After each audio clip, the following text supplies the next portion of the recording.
kok aku jadi motivator. Tapi jujur teman-teman, aku itu sebenarnya dari dulu itu sering untuk menerima undangan kayak di kampus-kampus. Jadi speaker kayak gitu. Jadi kayak di kampus-kampus itu menceritakan tentang prosesnya atau motivasi untuk walaupun aku memang lulusan SD, tapi aku tuh sering untuk diundang di kampus-kampus untuk memotivasi nih anak-anak muda atau milenial dan lain-lain kayak gitu.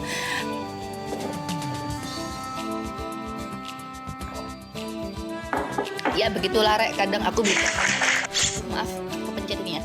Ya begitulah, kadang aku bisa bercanda, kadang aku bisa ngomong serius, tergantung tempatnya. Kalian mau bercanda bisa, maksudnya aku bercanda bisa, aku diajak serius bisa, aku diajak sharing bisa, bahkan diajak susah pun bisa, dikarenakan memang aku dari keluarga tunawisma dan aku berawal semuanya usaha ini bukan dari nol tapi dari minus. Nggak enak, utang banyak banget. Dulu tuh kan utang itu kan nggak bisa di bank, udah pasti nggak bisa di bank karena nggak punya rumah dan lain-lain. Utangnya pakai rentenir. Jadi kalau 100.000 udah pasti, dulu tuh kalau 100.000 jadinya 150.000. Jadi kalau kalian utangnya 200.000 nih, jadinya 300.000. Bener nggak? Kalian masih mengikuti itu nggak pada era zaman dulu? Aku nggak ngerti ya sampai sekarang masih ada atau nggak. Jadi ada bunganya itu 50.000 per 100.000-nya. Jadi kalau 100.000 jadinya 150.000. Kalau kalian utangnya 200.000 itu jadinya 300.000. Pokoknya per 100-nya itu nambah 50. Nah kalau kalian nggak bayar, kalian harus bayar yang 50-nya itu. Nah itu nggak bisa hilang-hilang, sehingga pada zaman dulu itu utangnya ibu bapak itu banyak banget. Dan akhirnya aku menetap di Surabaya. Aku berpikir bahwa aku mempunyai potensi, tapi kedua orang tuaku luar pulau. Ibu aku di Manado, bapak aku di di Privat. Apa sih, di mana sih? Pokoknya luar pulau gitu. Nah kemudian aku di Surabaya itu, kalian bayangin ditinggal orang tuaku dengan utang sebegitu banyaknya. Tapi aku sudah pacaran sama Mas Tom. Aku nggak di Papua, bapak aku di Papua, ya benar, bapakku di Papua. Dan bapakku itu di Papua itu sampai sakit-sakitan, sampai kurus, nggak karu-karuan. Aku bener-bener kasihan. Tapi aku dari situ tuh akhirnya aku, karena sudah pacaran sama papi, aku diajari wirausaha. Awalnya tuh susah, belajar tuh nggak enak, bener-bener nggak enak. Belajar itu sangat tidak enak sekali. Tapi aku berpikir bahwa oke, aku harus menghilangkan hutang ini, karena hidup dikelilingin hutang, dicaci maki, diolokin banyak orang, itu sangat gak enak sekali. Aku harus keluar dari zona tidak nyaman. Bukan zona nyaman ya, tapi zona tidak nyaman. Kenapa aku bilangnya zona tidak nyaman? Karena dunianya tidak enak, dikarenakan banyak hutang, dicaci maki, inilah itulah. Aku sejak SD itu sering dibully. Makanya kenapa aku nggak sekolah ya, karena yang pertama aku sering dibully, yang kedua memang kondisi orang tuaku tidak punya uang, dan tinggalku itu ada di daerah Amajais. Kalau kalian tahu, dulu itu ada tempat yang dimana Amajais itu daerah Siola atau Penile. Di situ itu sudah digusur dulu. Aku tinggalnya di situ dulu. Ngamennya ada di Siola, ada di situ. Dan itu nggak enak sekali, dikejar-kejar utang. Dan alhamdulillah akhirnya ketemu sama Papi Tomli dan diajarin, walaupun itu memang nggak cepet ya. Dulu itu eranya itu adalah main Facebook sama BBM. Kak bantu lupa aku sampean broadcast. Nah itu sampai BlackBerry kita tuh punya banyak karena ada maksimalnya kayak gitu. Kalian lihat di FB aja masih ada kok. Namanya dulu itu Del Fashion ya, bukan Deliwafa. Dari Del Fashion menjadi Handmade by menjadi Deliwafa. Kalau Papi Tomli, kalau kalian tahu di era-era Papi Tomli itu kan punya band. Papi Tomli itu death metal, namanya Razor Blade Terror, mempunyai beberapa album, bisa dicek di YouTube atau di Google. Namanya Papi Tomli itu yang punya Mortalium, benar. Papi Tomli yang punya Mortalium. Emang dulu orangnya emang famous kayak gitu. Papi Tomli, akhirnya aku pacaran sama Papi Tomli, dan Papi Tomli tuh nggak ngerti kalau aku lulusan SD. Tapi aku nggak ngomong juga lulusanku SMA, aku nggak pernah, maksudnya aku nggak pernah ngomong bahwa aku lulusan SMA. Tapi pada saat itu adalah satu teman aku bilang ke Papi Tomli atau Mas Tom ya, aku bilangnya Mas Tom karena kan belum nikah ya pada saat itu. Ada temen aku bilang bahwa ngapain pacaran sama Delta, karena Delta itu yang pertama orang tuanya mabuk-mabukan, yang kedua Delta itu rumahnya itu ada di gubuk ini Pelampitan, dia nggak punya rumah. Ngapain kamu tuh pacaran sama Delta, kan harusnya kamu bisa pacaran sama yang lainnya, wong kamu lo famous. Cewek mana yang nggak mau pada saat itu? Terus akhirnya aku kaget dong. Terus Delta itu juga lulusannya SD. Anjir, takut Pak. Akhirnya aku takut kayak aduh diputus sih aku sampai kalau seandainya ketahuan. Nah pada saat itu aku ngiranya diputus. Pas aku dipanggil sama Papi, ternyata nggak diputus. Tambah Papi bilang, aku yang ngomongnya Papi bilang ke aku, apa aku gak ngomong namanya aku ae, nggak apa-apa, nggak usah izin. Tak kira aku diputus rek, ternyata enggak. Akhirnya tambah dikasih motivasi untuk wirausaha kayak gitu. Dan siapa yang ngasih tahu? Dimas. Nah Dimas itu sekarang desainernya Deli Wafa kayak gitu. Dimas namanya, yang rambutnya keriting. Kalau kalian tahu itu dia ini bandnya hardcore, aku lupa namanya bandnya apa. Itu juga terkenal juga di Surabaya. Itu flashback ya, maksudnya ya flashback masa lalu, bahwa sebuah kesuksesan tuh ternyata banyak sekali kegagalan yang dilewati kayak gitu. Itu jadikan motivasi hidup kalian. Dan sampai sekarang kita harus terus melangkah kayak gitu. Iya Dimas bener.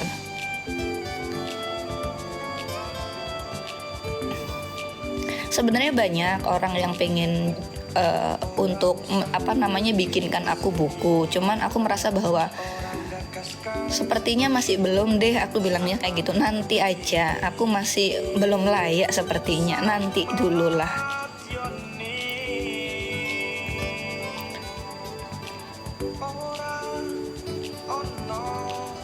Uang sukses tanpa enggak, tapi akhirnya aku baik sama Dimas, dan Dimas pun sekarang jadi desainernya Deli Wafa. Baik-baik, aku orangnya enggak dendam kok. Tapi Tomli alhamdulillah gentle orangnya.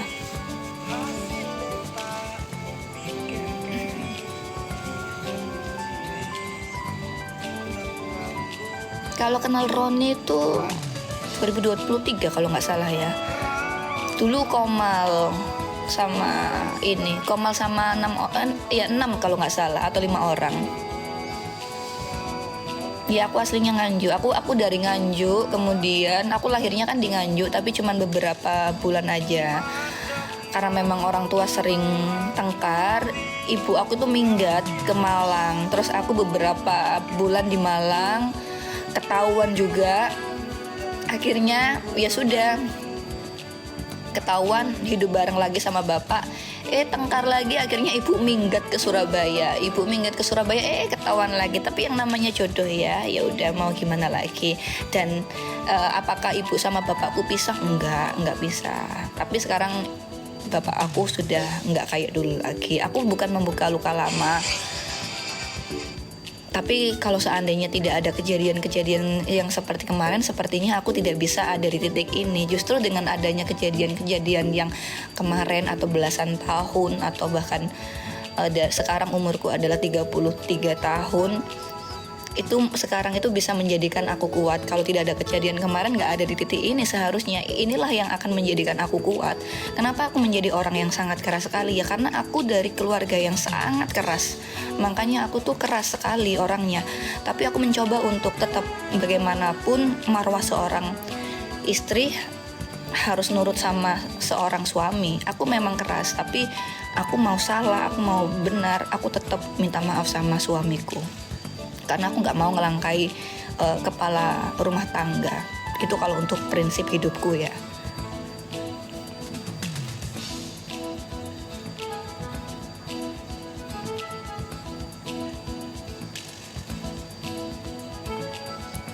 Aku bersaudara tiga.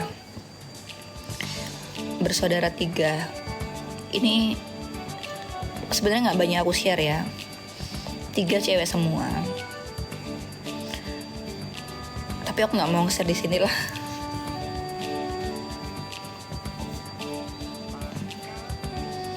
Aku awal ketemu sama Papi Tomli itu ada di Magnet Zone. Kalau kalian dulu pernah nonton metal-metalan pada tahun 2010,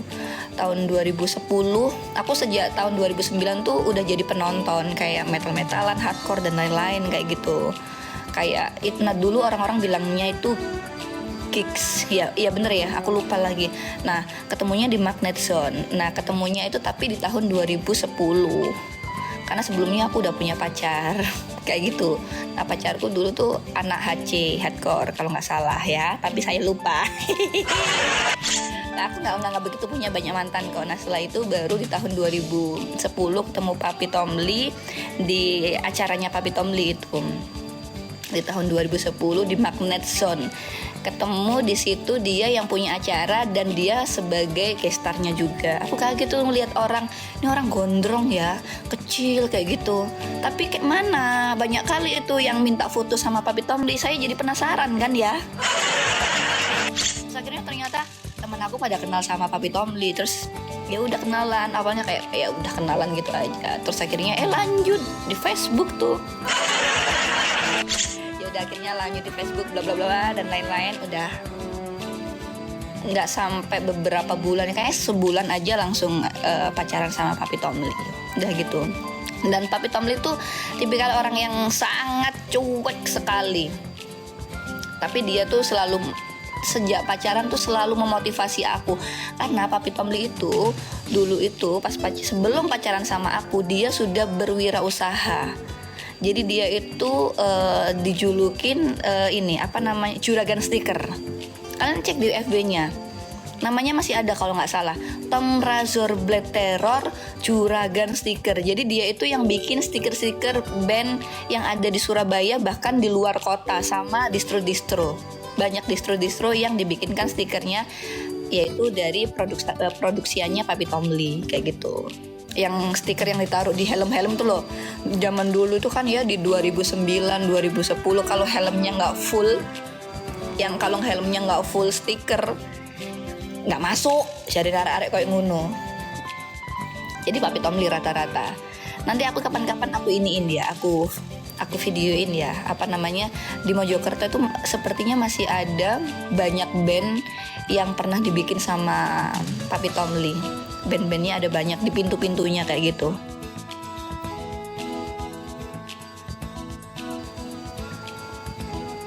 Dibikin film pendek, aduh nggak segampang itu bikin film pendek mbak. Aku merasa bahwa diriku masih belum layak lah, nanti dulu aja. Suatu saat nanti ya.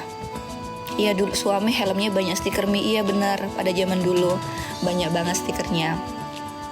Terus juga sering luar kota kayak gitu. Terus dari situ akhirnya aku kayak, karena Papi berwirausaha, aku sering diajak untuk nganter-nganter apa namanya stiker band, stiker apa namanya ini stiker distro. Kalau kalian tahu salah satunya itu Romusa. Ada yang tahu nggak di Surabaya? Ada yang tahu nggak di sini? Ada yang orang Surabaya kah? Romusa. Salah satunya itu. Aku soalnya orangnya lumayan tumpul ya untuk ingetanku ya. Iya tahu, banyak yang tahu kan ya. Kalau Papi Tomli itu yang punya Mortalium. Tapi Papi Tomli itu tidak menampak. Yang menampak itu malah Mas Gary, kalau kalian tahu, yang banyak ininya, yang banyak tatonya. Kalian cek di Google aja Mortalium, nanti pasti muncul. Sepultura dan lain-lain, banyak lah.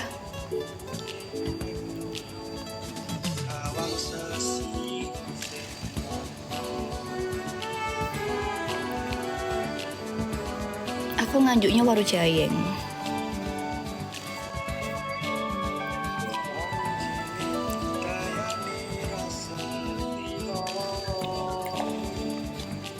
Siola saiki api. Dulu Siola itu ada Ramayananya. Terus Siola itu dulu jualan kaset-kaset atau CD-CD gitu loh. Sekarang Ramayana udah nggak ada, CD-CD-nya udah nggak ada. Sekarang udah tutup, tapi sekarang tuh kayaknya dijadikan ini ya, apa namanya, kayak museum ya, sama untuk ini KTP atau SIM kalau nggak salah, lali aku. Aku Warujayangnya ini Sumber Kepuh. Sumber Kepuh guys. Iya, Warujayang Sumber Kepuh, Kota Angin. Aku kelahiran dari situ. Gemblongan, bener. Gemblongan itu yang di depan. Kalau Gemblongan itu yang banyak orang Maduranya. Aku yang di sebelah kirinya. Itu gubukku di sana.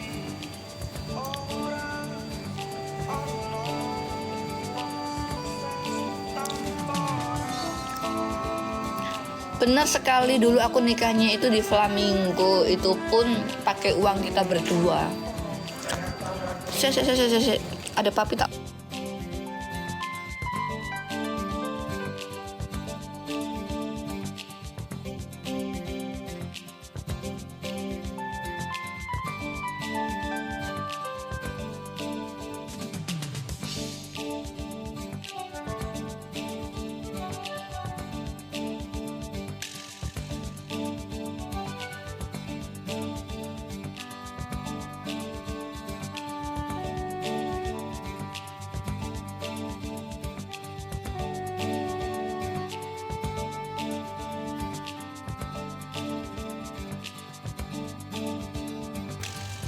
Bentar ya, aku tak ke atas. Ada tamu.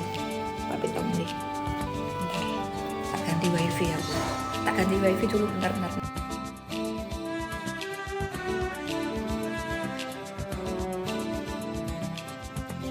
Ganti wifi dulu, bentar. Tak ganti wifi dulu, bentar.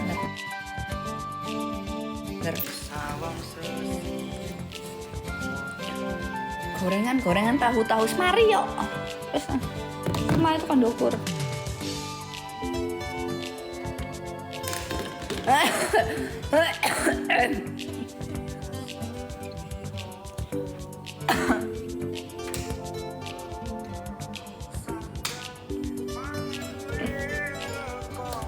Oke guys, kalian mau aku ini tapek pike dah. Awakmu mau tak motivasi ngantuk. Gak usah motivasi ya, timbangan ngantuk.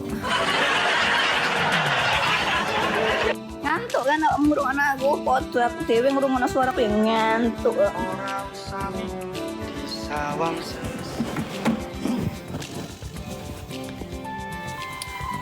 Siti siapa guys? Suruh invite aja, apa ID-nya? Host kecil hiburan boleh lah, host siapa aja boleh. Mana? Ada yang undang, tunggu ada yang undang ya.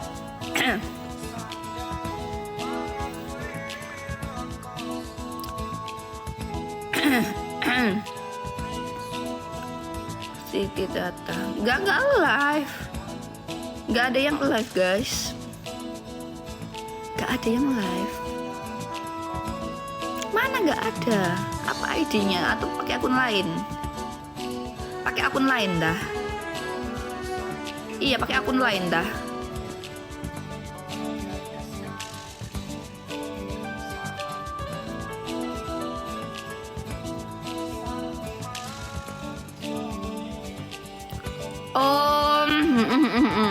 Tata.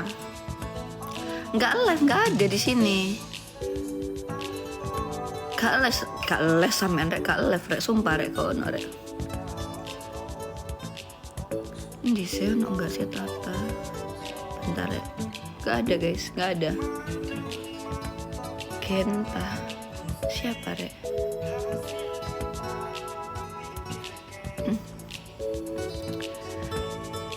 Mas Yun lagi ini, apa namanya? Tadi udah selesai semuanya, kita bikin konten dan lain-lain.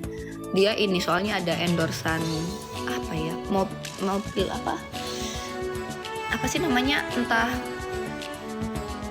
ban atau ini loh, entah ban atau lampu kalau nggak salah, endorsan.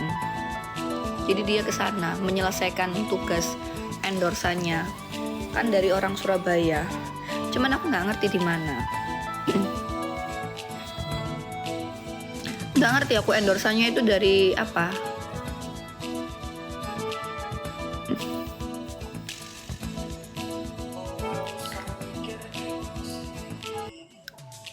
Oh, anak-anak itu pada tanya, Mi, Tata apakah udah ketemu Mas?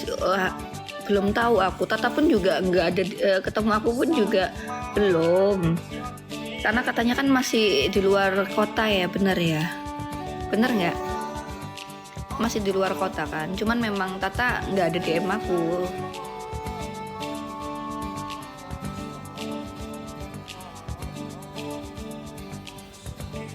Oh sudah balik tah? Oh udah. Oh aku nggak tahu. Aku soalnya nggak ke DM. Atau udah di DM aku nggak balas ya? Sudah bentar. Bentar ya, aku buka pakai akun yang satunya. Bentar ya. Aku soalnya yang bales ini ku adminku memang rek. Karena kan rata-rata orderan. Oh nggak ada DM kok Tatan di aku. Iya. Nggak ada. Keta siapa ini?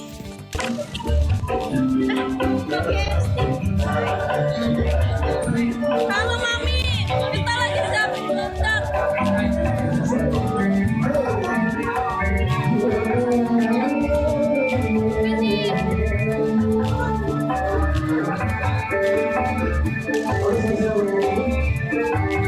Ini persiapan kopdar, Mi.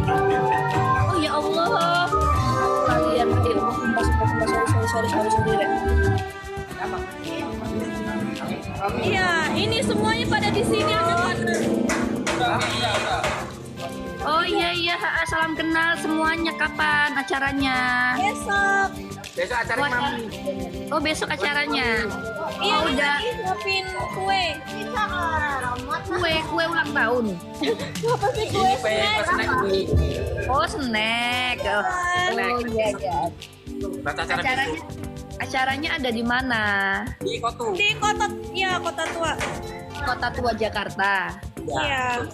Kota Tua Jakarta. Berapa orang yang ikut besok? Ya, berapa ada 80 yang grup. Iya. Yang di luarnya banyak nih. Iya. Datang. Mana? Dari grup udah 80 yang list. Oh, yang list ada orang 80. Semoga besok acaranya lancar ya. Iya. Acaranya lancar, terus bisa berkah, terus Iya. bisa bertemu dengan orang-orang baru, bisa mempunyai saudara baru, sehat selalu, pokoknya selalu tebarkan kebaikan, Sobat Iya, Nyaris. terima kasih Mi. Siapa suruh ulang tahun?